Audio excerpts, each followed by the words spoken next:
আমরা এসে গেছি ডক্টরের কাছে। দেখতে পাচ্ছ এখন ডাক্তারবাবু রেহানকে চোঁচ ফুটিয়ে দেবে, আজকে রেহানের ভ্যাকসিন। নিয়ে নাও দিদি, নিয়ে নাও, ওর পাপার নিয়ে নাও, ওর পাপার টুপিগুলো তুমি নিয়ে নাও, ওকেও নিয়ে নাও, তুমি রাখো, রেহানকে রেখে দাও।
কুটুস ভ্যাকসিন দিয়ে এসে জ্বর হয়ে গেছে, কুটুসের জ্বর, কুটুসের চইটা বাইরে নিয়ে হয়নি।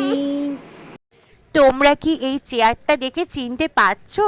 চিনতে পারলে তো? এটাতেই ও বসেছিল ডক্টরের কাছে, আর ডক্টরবাবু ভালোবেসে রিয়ানকে এই চেয়ারটা গিফট দিয়ে দিয়েছে, বলেছে তুই এই চেয়ারটা নিয়ে যা বাড়িতে, তুই এই চেয়ারটাতে রোজ বসবি। আর দেখেছো রেহানের ভাগ্যটা কীরকম, রেহান এই চেয়ারটায় বসে আনন্দ পেয়েছে, সেটা কিন্তু ডাক্তারবাবু দেখেনি, কারণ ডাক্তারবাবু ভেতরে ছিল। আর ডাক্তারবাবু যখন বেরালো তখন ডাক্তারবাবু ওর সাথে সাথে বেরিয়েছে বাইরে, বেরিয়ে বললো যে এই চেয়ারটা তুই বাড়ি নিয়ে যা। তো আনন্দ করে দিয়েছে আর আমিও নিয়ে চলে এসেছি। আর দেখো রেহান এই চেয়ারটাতে বসে কিন্তু সত্যি আনন্দ পেয়েছে। তো যাই হোক, আজকের মতো ভিডিওটা এখানেই শেষ করলাম, দেখা হবে কালকে একটা নতুন ভিডিওর সাথে।